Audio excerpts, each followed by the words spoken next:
everybody! Welcome to the Good Evening Kitties podcast, a Tales from the Crypt review. My name is Melissa, your ghostess with the mostest, and today's episode is Season 2, Episode 9, Four-Sided Triangle. Now, I haven't seen this episode in a long time, and it didn't always stand out to me, but actually I really enjoyed this episode. It was pretty, it had its moments where it was kind of like overtly sexual, where it was like, okay, I get it, but then at the end it had a really fun twist that I really enjoyed, so that was nice, and so you're just like, yeah, so it was pretty fun. So I'm going to go ahead here, and again, like I said, it's Season 2, Episode 9, Four-Sided Triangle. As always, John Kassir is the voice of the Crypt Keeper, and Danny Elfman does the theme song. I'm going to head and read the description here. The last straw. A seemingly mad woman held captive on a farm insists that the scarecrow is alive. Now, this episode aired in May 29th, 1990.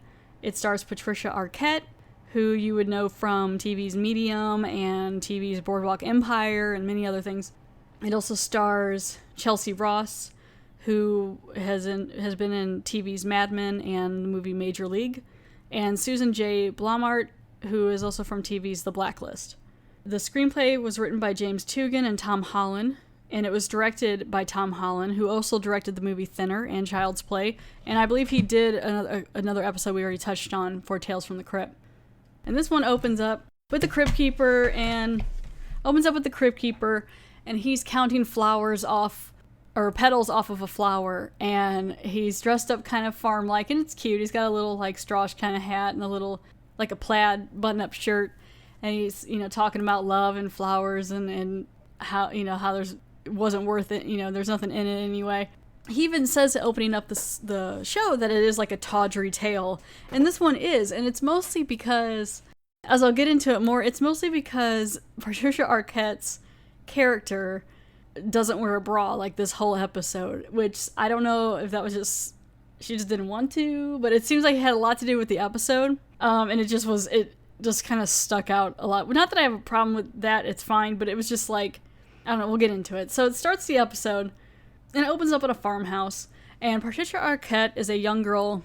I think she's like 22 in this, but I think she's supposed to be a little younger, and her name is Mary Jo, and she works for a couple named Mr. and Mrs. Yates. Mrs. Yates is kind of crippled, or she has like a cane and a metal attachment to her leg that really gives her a really rough walk. Like, it would have probably been better had the knee been able to bend, but it doesn't. So she has to really work to walk down and all around the house. So Mrs. Yates is walking down the stairs, and she's grumpy. She finds out her coffee's not made, breakfast isn't on the table, she doesn't smell anything. She's upset. So she comes yelling up for Mary Jo. Mary Jo, where's my coffee? Sorry, Miss Lewis. I must have I tell you, I want my coffee when I wake up in the morning. I'm lying, you little bitch. She just starts throwing some clothes on and grabs thing, and Mrs. Yates, whose first name is Louisa, and Mr. Yates his name is George. So Louisa is yelling at Mary Jo and is like, you overslept, get up. She basically is kind of the like a house servant kind of thing for them on the farm to help her. And Mrs. Yates is pretty rude, and so she's throwing on clothes, Mary Jo is, and so she yells at her to get out there and go collect eggs. She's like, at least you can handle that, get out there and go collect eggs, and so she runs out of the house, throwing her clothes on. She's got like some pants and everything, and in the midst of putting her clothes on, she just didn't put on a bra, and it's pretty apparent, it's because everything she wears, every top in this episode, she's wearing a white top. Like, she throws on a gray sweater right now, but she's mostly wearing white clothes, white top, white, she has a cute outfit on later that's, a completely see-through white top, where I'm just like, okay, I get it, because this episode is about, basically, okay, so she's walking over to the barn to get get the eggs, and Mr. Yates is working on a car, and he's an older man. They're both an older couple, Mr. and Mrs. Yates. I'd say they're probably, like, early 50s or something. And he's very much into Mary Jo. You can tell right away. It's pretty gross, like, the way he looks at her in a way. So having this lack of bra, isn't helping that whole situation. And so, for him, and for just everybody. So she goes into the barn to get the eggs, and you can tell that she's already, like, kind of put off by him. Like, she knows he looks at her and watches her and stuff like that. And so she's just like, whatever. So she runs in there and she's collecting eggs, and he kind of sneaks around the side to watch her through like a little peephole. And I'm sorry, but I've had chickens, and this is like the sexiest anyone's ever collected eggs before. I'm like, this is not, like, cause she gets in there and she's got a pair of jeans and like a sweatshirt over a white tank top and a jean coat. And she gets in there, and I guess right away she's like super hot, and she takes off the jacket and the gray sweatshirt, and so she just got this like real thin tank top thing, and then she's like on her hands and knees, like walking around getting eggs, and it's like, really? It's like, okay, like I guess that's the point, to make it really eluding and exotic for Mr. Yates, but it's a lot. Like, I'm like, okay, girl, and so she's collecting the eggs, but really, like I said, I've had chickens, and I've never, it doesn't go like that. Also, hay, I don't find hay super attractive. Maybe it's because of allergies and stuff, but I don't know. And like, because animals go to the bathroom in it, I don't know. So this part's kind of gross. So Mr. Yates is watching her through the hole while she's on her hands and knees getting chicken eggs. And I mean, she's very cute. I like Patricia Arquette a lot. She's a pretty good actress and stuff. But like, it's kind of gross because, I mean, he's doing a good job playing this, but Mr. Yates is like, you can tell he's just like, he's sweating and like watching her, and and he can't handle it, So then she realizes someone's watching, and she looks over, and she, kind of puts her coat and stuff and grabs the eggs and starts to leave, puts everything back on, or starts heading out the door. And as she is, Mr. Yates comes over and says that she needs to go milk the cow. And she's like, well, Mrs. Yates said I have to get these eggs, and she's like really mad and everything. And he's like, I don't care. I say you need to go milk the cow. And she's like, fine, I'll milk the stupid cow. And like, before she goes to do that, she looks over, and he's got like a rack of keys around his neck on like a necklace. And she knows that one of those keys goes to this old car that he's been working on or whatever, and belongs to their cars. And so you can tell there's like an urge of, she wants to get out of there. At this point, you don't really know why she's here, or like, but she wants to leave. She doesn't like being here. I'm guessing she doesn't have a whole lot of money, have nowhere to go. So she goes in to start milking the cow, and he kind of heads in there after her, and he's kind of like coming on to her and things like that. And he starts saying, like I guess like that she should be grateful and all this stuff. And it's just real creepy how he's an adult man. He's just acting like it, I don't know. And he's like breathing heavy and stuff, and she's just milking this poor cow. And so he basically is just sneaking up on him, and he hits a lantern and scares her. And like he said, he just says he wants to talk. And basically it seems like a while back he had picked her up outside of like a grocery store that said that they got robbed or somewhere like that. So they kind of saved her. Like, they picked her up. She was in a bad situation, and I guess they were like, hey, you can come stay with us and help us out. But then I guess it's been a while, and she's been being abused and hasn't been able to get away. And they want to keep her there as long as they can because they need someone to take care of them and help out. But it's becoming a little bit of a problem with Mr. Yates, who can't keep his hands to himself. And so he attacks her in the barn. Mr. Yates, I'm gonna tell you why they beat me! You do! And I'm gonna call the police!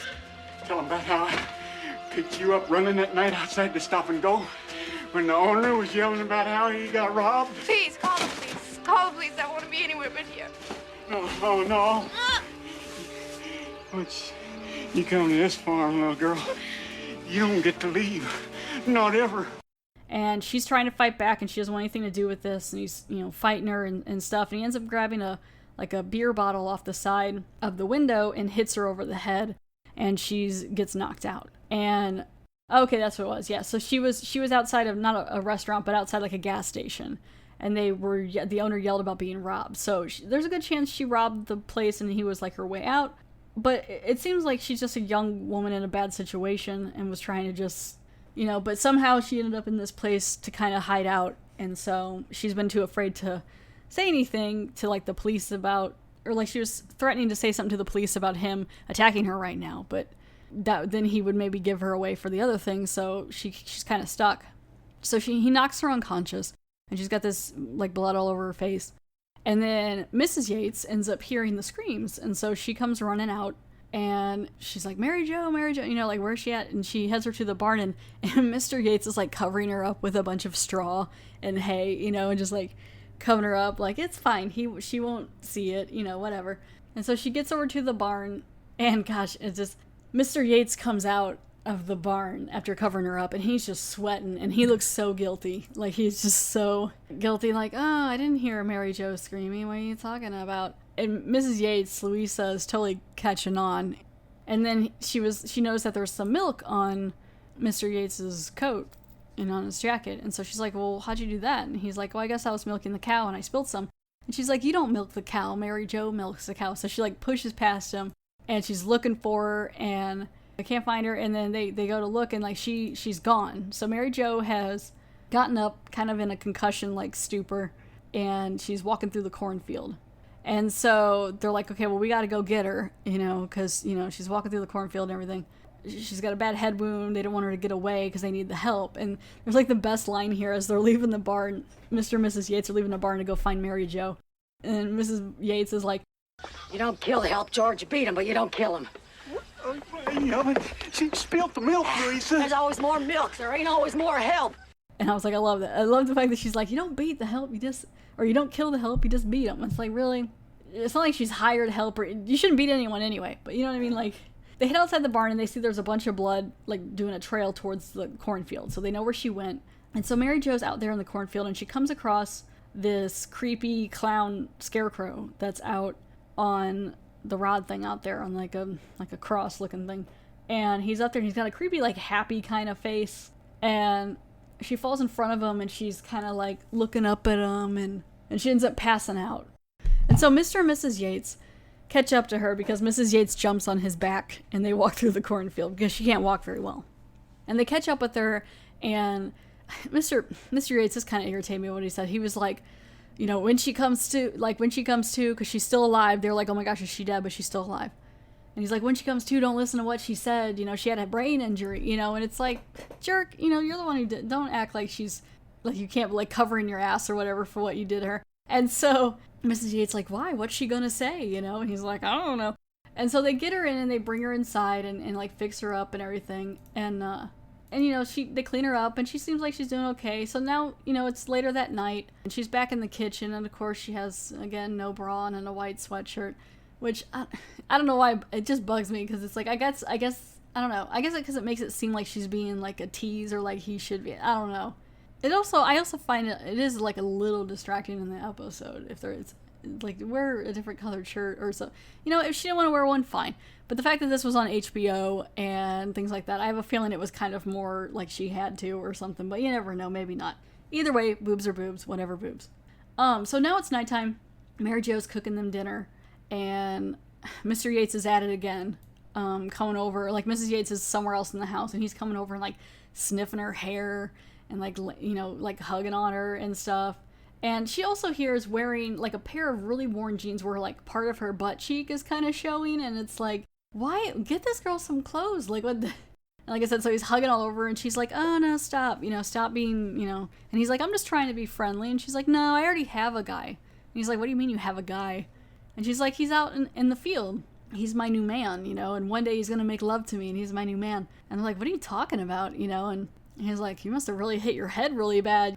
And she's just like, no, he's this great man and everything like that. And so, and Mr. Yates is like, there's no one here for like 60 miles except for us, so I don't know what you're talking about. You must be crazy from hitting, you know, from what I did to you, you know?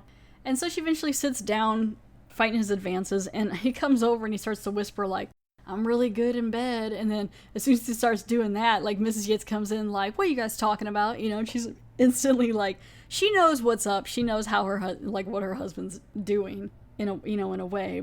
And so she eventually, you know, Mrs. Yates asks Mary Jo about the man. I got me a man. You do, huh? This man here what's he look like? Well, he's real tall, and he always wears a hat and a suit, and he's always smiling at me. And he's so big and strong. Enough of that. Someday he's gonna make love to me. Enough, I said! Now get in there and set the table. So she heads back upstairs, and then Mr. and Mrs. Yates are kind of like, well, cool, like, if she's crazy, like, we're doing a good thing of keeping her, because no one else will take her in, and we're, you know, like, kind of like, oh, we're so good, and luckily she'll stay here forever and take care of us, which would be great. So they're like, cool, poor thing is what they call, they say she's touched, you know, now that she's been hit and stuff, so great, we'll just keep her, you know.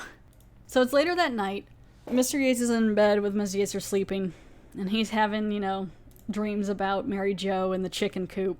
And he kind of wakes up from having bad dreams, and he hears some noises outside, and he looks out there, and Mary Jo's out in the yard, like, frolicking towards the cornfield in her nightgown and, like, a robe or something.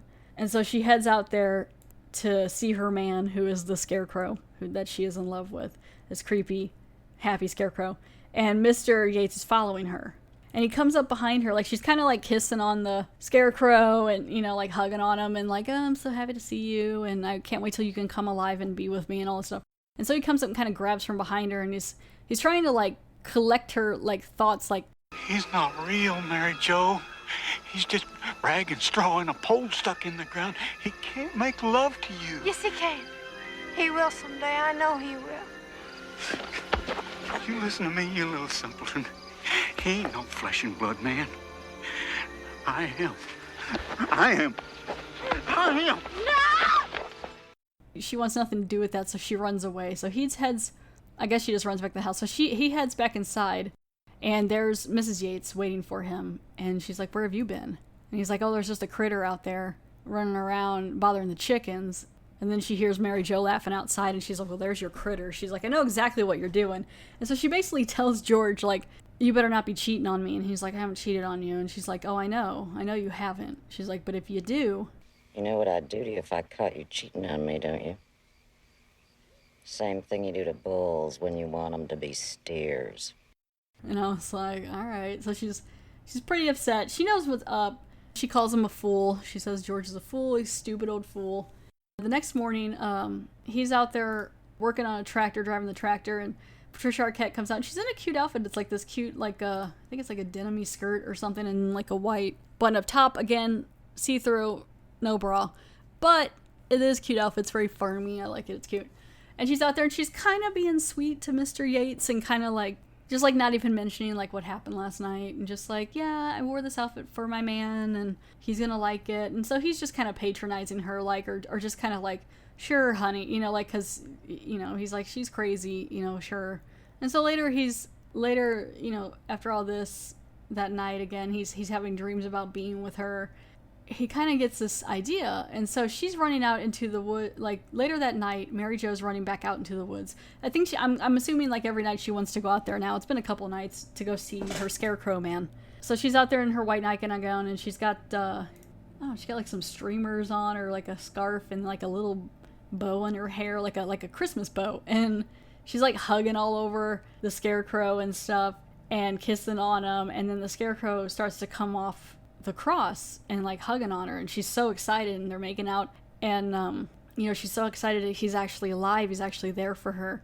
Mrs. Yates is back in the house, and she wakes up and she realizes her husband's not there, and she's like, that's it, I've had it enough, I can't take it anymore. So she heads outside with like a pitchfork, and she gets on the tractor and starts heading out towards the cornfield with the light on, because she can't, like I said, she can't walk really well. She's kind of she's got like a leg brace and stuff. So she heads out there, and Mary Jo is still like kind of making out and stuff with the scarecrow dude. He hears the tractor, the scarecrow hears the tractor, and starts getting back up, onto the cross and getting back on her, and Mary Jo's like, oh no, don't leave me, why are you leaving? You're supposed to be with me. And she's like climbing him. And then Mrs. Yates gets over there, and she's like, girl, what are you doing out here? Where's my husband? And Mary Jo is like, I don't know, I'm just out here with my man, and I love him. And Mrs. Yates is like, you're crazy, he's made of straw, he's a straw man. And Mary Jo's like, no, he's not. And so just to prove it, Mrs. Yates starts stabbing the straw man up on the pole. Don't argue with me, you little fool. I'll show you a straw. No! See? Straw! See?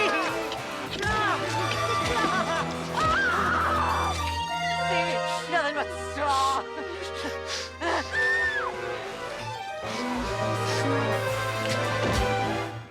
She stabs him a few times, and then she realizes that there's blood coming out from the chest of the scarecrow.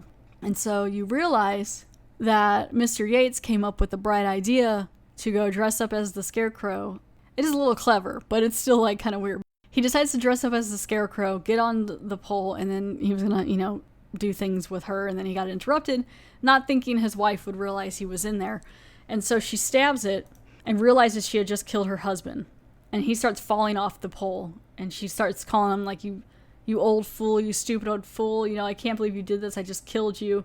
She's realizing what happened and that he had dressed up as the Scarecrow, and she's really upset. And while she's panicking and everything, Mary Jo grabs the pitchfork and comes up behind Mrs. Yates, stabs her in the back. Mrs. Yates screams, she pulls it out, she puts down the pitchfork, she gets the keys off of Mrs. Yates, and she starts singing the song she was singing earlier.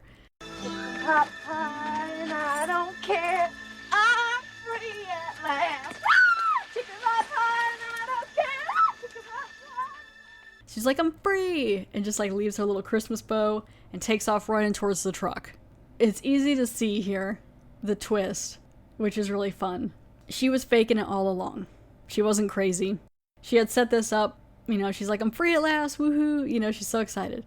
And I love this ending because it's like she had been playing them for a little bit. Probably not that long. I'm guessing since the time she saw the keys around his neck and noticed that the truck was getting fixed and things like that. So it was probably only like 3 days earlier. I mean, luckily he didn't kill her in the beginning, with the bottle and stuff. And it could have also been maybe she decided after she got back in and they fixed her up. That's when she started acting like she had had a head injury and that she was in love with the Scarecrow. And she looked up at him, I guess, in the field. She got this idea of like, oh, okay. And this Scarecrow, it was a big Scarecrow and everything. So, it would have worked. You can definitely feel the difference. Probably, I'm sure when she hugged him, it wasn't straw. But she was playing them. They just thought she was mentally unstable. So it worked out because then she knew that he would eventually, she was kind of leading him on the day before. So kind of acting like kind of keep leading him out there, keep showing him the Scarecrow, kind of putting it in his head of like, okay, well, maybe if I dress up as a Scarecrow, she'll be with me. And so she knew that would happen and that Mrs. Yates would figure it out. Now, it may not have always worked that way, but her plan worked pretty good. And I don't know if she was also trying to pull a fast one on him. They didn't really have a lot of money or anything, so she just wanted to get out of there. So I was like, good for you, girl. And so she didn't have a head injury or she probably still might, but she didn't have a love for a Scarecrow or anything. She was just playing them. So it was a really fun twist. I'd forgotten about this one and I was like, that's nice. And so she really just wanted out this whole time. So that's the end of the episode.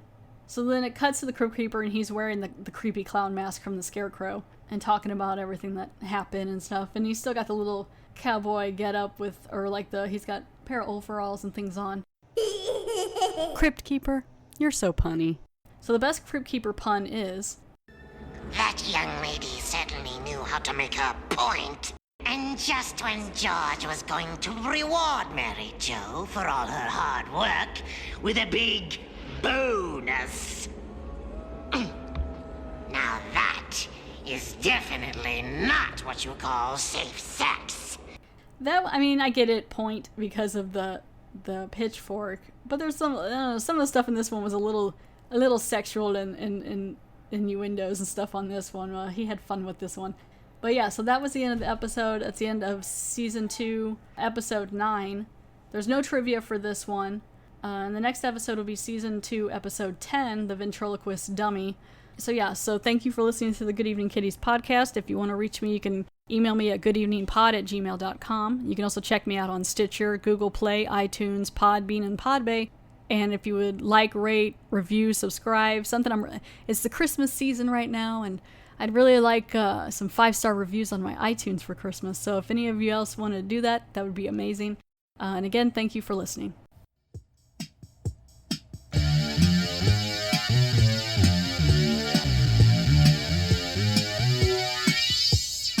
I just had quite a scare.